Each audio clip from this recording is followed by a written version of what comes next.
साहित्य संकीर्ण दिमागों का नाश है। ये भाषा की परिपक्वता का प्रतीक है। ये एक जाति के वैज्ञानिक जीवन का मार्गदर्शन करता है। इस तरह जो साहित्य दुनिया भर में मौजूद हो सकता है, वो हमें इस बात का एहसास करता है कि साहित्य न केवल समय का दर्पण है, बल्कि आने वाले पीढ़ियों के सपने भी समेटे हुए हैं। दुनिया में कोई भी साहित्यिक विद्वान शैली के आधार पर साहित्य की नई व्याख्याएं नहीं लिखा रहा है। उन सभी साहित्य को लोगों के बीच याद और तुलना नहीं की जाती है। उनकी सारी दृष्टि भावी पीढ़ियों की प्यास थी। यही बात पेरियार ने न केवल यहाँ इंगित की है, बल्कि इसकी कड़ी निंदा भी की है। उन्होंने कवियों को डांटा कि सारे पुराने अंधविश्वासों को एक पोटली में डालकर एक कोने में रखने के बजाय उन्होंने धर्मपरायणता और अंधविश्वास को बढ़ावा देने के नाम पर लोगों के मन में फैला दिया। हज़ारों सालों से इस देश में तमिल कवियों और तमिल साहित्यकारों की कभी कमी नहीं रही। हमसे ठीक पहले के काल में कई प्रसिद्ध तमिल कवि थे। वे ज़्यादातर तमिल को बढ़ावा देने के नाम पर भक्ति को बढ़ावा दे रहे थे। सुनिए खुद पेरियार इस बारे में क्या कहते हैं। मरेमலை अडिगल का सुब्रमण्यम पिल्लै, कदिरेश चेट्टियार, कल्याण सुंदरम मुदलियार, मीनाक्षी सुंदरम पिल्लै, वेंकटस्वामी नाटार, इनमें से कुछ विद्वान जिन्हें तमिल पंडित आदि के नाम से जाना जाता है, तमिल भाषा, तमिल लेखन, तमिल के प्राकृतिक विकास के बारे में ज्ञान में क्या कोई कह सकता है कि कल ने मौजूदा साहित्य और व्याकरण के साथ जो कुछ किया है वो सब विषय वस्तु एक विशेष ज्ञान है। पूछ रहा है कि उन सभी ने इस तथ्य के साथ शुरुआत की कि शिव ने तमिल दी, अगत्य ने व्याकरण बनाया और इस तथ्य के साथ निष्कर्ष निकाला कि तमिल श्रेष्ठ शास्त्रीय भाषा है। जो लोग तमिल भक्तों के रूप में जाना जाते हैं वे धर्म और पौराणिक कथाओं के गुलाम और प्रचारक नहीं हैं। हम पूछ रहे हैं कि क्या कोई तमिल यानी तमिल साहित्य, तमिल भाषा, ध्वनि, तमिल लेखन का विशेषज्ञ है। आज वे मानता है कि शिव ने तमिल दी और अगत्य ने व्याकरण बनाया। उस दिन उनका तमिल का ज्ञान भी समाप्त हो गया है। शिलालेख की अवधि से लेकर आज तक विदेशियों ने विदेश धर्मों के कारण हुए कुछ प्रवर्तनों को छोड़कर शैवों और तमिल विद्वानों द्वारा कोई सुधार नहीं किया गया था और केवल तमिल धर्म की महिमा को दिन प्रतिदिन समझाया जा सकता था। Bernard Shaw, H.G. Wells, Bertrand Russell आदि जैसा विद्वान आज और सदियों से नहीं, कल धारण करने वाले, धार्मिक वस्त्र धारण करने वाले, धनी और ब्राह्मणों के समर्थन वाले लोगों को उपाधियाँ, पद और पदोन्नति बिना किसी असफलता के मिल रही है। ये तमिलों की स्थिति का एक आदर्श उदाहरण है। इसलिए हम चाहते हैं कि युवा विद्वान इन बातों पर ध्यान दें और वास्तविक तमिल विद्वान, तमिल विशेषज्ञ बने और तमिल में सुधार करें। वो युवा कवियों और लेखकों के लिए ऐसा अनुरोध जोड़ता है। दूसरे शब्दों में वो उत्सुकता से युवाओं से कह रहा है कि आपको उनके जैसा नहीं बनना चाहिए। पिता पेरियार कवियों के आलोचक थे और तमिल भाषा को लेकर बहुत चिंतित थे। उन्होंने ये भी डांटा कि तमिल विद्वानों लोग हैं जिनके पास अपनी बुद्धि नहीं है और अगर 3 विद्वान एक साथ आते हैं तो एक पुलिस स्टेशन होना चाहिए। इतना ही नहीं, पिता पेरियार ही तिरुकुरल को घर घर ले आए थे, जो केवल पूजा कक्षों और कवियों में ही जाने जाते हैं। पिता पेरियार, जिन्होंने परिमेलअड़गर नाम के एक दृष्टा द्वारा लिखे गए पाठ को पढ़ा था और तिरुकुरल को नहीं देखा था, जब उन्हें पता चला कि इसका असली सार क्या है तो उन्होंने तुरंत तिरुकुरल सम्मेलन बुलाया। तथ्य यह है कि तमिलों के वेदों को तिरुकुरल के रूप में मनाया जाता था और उन्हें मेहनतकश लोगों के बीच सस्ती कीमतों पर पुस्तकों के रूप में प्रकाशित किया गया था। इतिहास में निर्विवाद और छिपे हुए प्रश्न हैं। जहाँ तक हो सके मेरी राय, आर्य कला तमिलों की कला है। चरित्र, नैतिकता आदि से बहुत अलग है। ये भी मेरा दृढ़ मत है कि शोर विशेष रूप से विविधताओं को दिखाने के लिए बनाया गया था। इसलिए हमारा कर्तव्य है कि हम इस सम्मेलन में भाग लें जो कुरल दर्शन की व्याख्या करने के लिए, सिद्धांतों को समझने के लिए और उन सिद्धांतों को तमिल लोगों के बीच प्रवेश करने के लिए आयोजित किया जाता है। जैसा कि समाज की भलाई के लिए कुरल दर्शन इसके मामले के लिए काफ़ी हद तक आवश्यक है। इसलिए पिता पेरियार ने अपने साथियों को बुलाया और उन्हें कुरल सम्मेलन में तमिलों और द्रविड़ कड़गम के एक अच्छे हिस्से के रूप में भाग लेने के लिए कहा।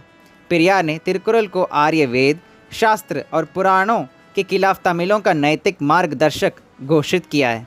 उसके बाद ये पूरे तमिलनाडु के लोगों के पास गया है।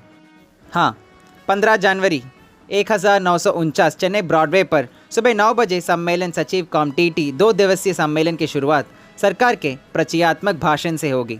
तमिलनाडु के सभी तमिल विद्वानों ने बड़ी संख्या में भाग लिया। ये काम इस सम्मेलन के साथ नहीं रुका और कवियों में जागरूकता पैदा करने और इसे आम लोगों तक फैलाने के लिए पेरियार ने कुरल सम्मेलन आयोजित करना जारी रखा। जनसभाओं में कुरल के बारे में उनके भाषणों को संकलित किया गया है और पेरियार कलंजियम भी कुरल वल्लुवर नामक एक अलग पुस्तक के रूप में सामने आए हैं। इसके अलावा पिता पेरियार ने यह भी विज्ञापन दिया कि जनवरी 1953 तक तिरुकुरल का एक सस्ता संस्करण उपलब्ध होगा। द्रविड़ कड़गम द्वारा 170 पन्नों की पॉकेट साइज तिरुकुरल पुस्तक प्रकाशित की गई है, जिसकी कीमत 6 आना है। उसके 10 दिन बाद रिलीज़ में रेफरेंस के तौर पर जो विज्ञापन निकला, उसने इसकी घोषणा की। कल तक विज्ञापन में कुरल की कीमत 6 आने थी। खरीदारी को देखने के बाद पता चला कि कीमत थोड़ी कम की जा सकती है, तो अब हम कीमत घटाकर 5 आने करते हैं, यानी एजेंट 5 आने के लिए ही बेचें। यह घोषणा जो तमिल विकास में लाभ के मकसद को देके बिना निकली, हमें गलत सूचना फैलाने में पेरियार की दिलचस्पी दिखाती है। लेकिन पिता पेरियार की एक अतृप्त इच्छा थी, यानी चाहत है कि तमिल चाहते हैं कि उनके लोग भी दुनिया के लोगों की तरह विज्ञान के अनुसार जिएं और नई वैज्ञानिक खोजें करें। लेकिन हज़ारों साल पुरानी तमिल भाषा को बिना वैज्ञानिक भाषा बनाए, कला के शब्दों को बनाए बिना, लेखन को सरल किए बिना लोगों को बेवकूफ़ बनाए रखना। आप तमिल को केवल भक्ति भाषा बना रहे हैं और कचरा फैला रहे हैं पुराणों के नाम पर। यह वैज्ञानिक भाषा कब बनेगी?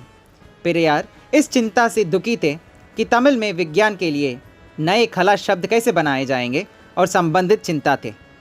पेरियार ने तमिल को अंग्रेज़ी की तरह आसान बना दिया ताकि बच्चे भी अपनी मातृभाषा में विज्ञान सीखें।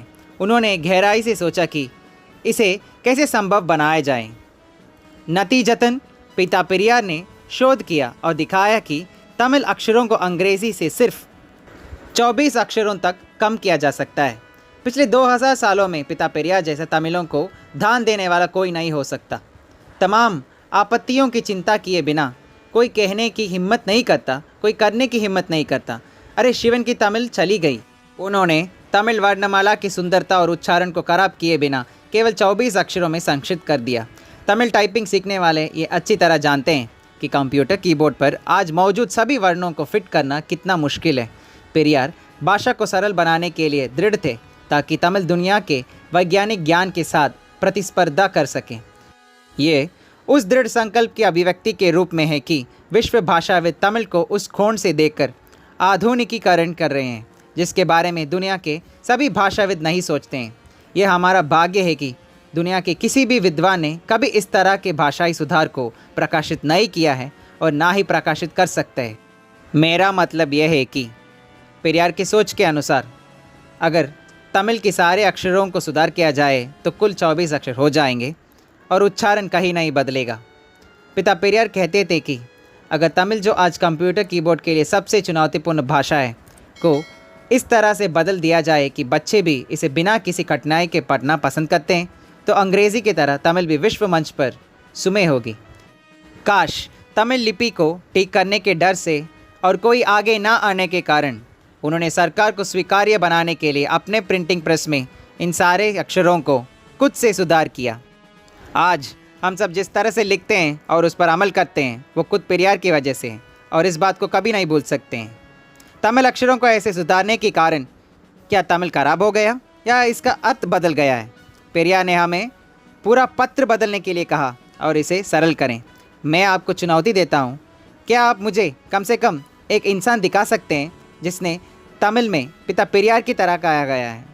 मैं आप सब लोगों को चुनौती देता हूँ, क्या आप मुझे कम से कम एक इंसान को दिखा सकते हैं जिसने तमिल में पिता पेरियार की तरह गया है? तो प्यारे छात्रों, नौजवानों, पेरियार की ख्याति छिपाने के लिए, पेरियार को तमिलों का दुश्मन दिखाने के लिए पेरियार ने कहा कि तमिल एक अच्छा भाषा नहीं है, इसलिए दुश्मन एक झूठी छवि बनाने की कोशिश कर रहे हैं कि वे तमिलों और तमिलनाडु के खिलाफ़ हैं। पेरियार ने क्यों कहा, कहाँ कहा, ऐसे ही कहा है क्या? पिता पेरियार के लेखन और भाषण जैसी तमाम बातें आज कई दस्तावेज़ों में सामने आ चुकी है। ये अब विभिन्न किताबों की दुकानों में उपलब्ध है।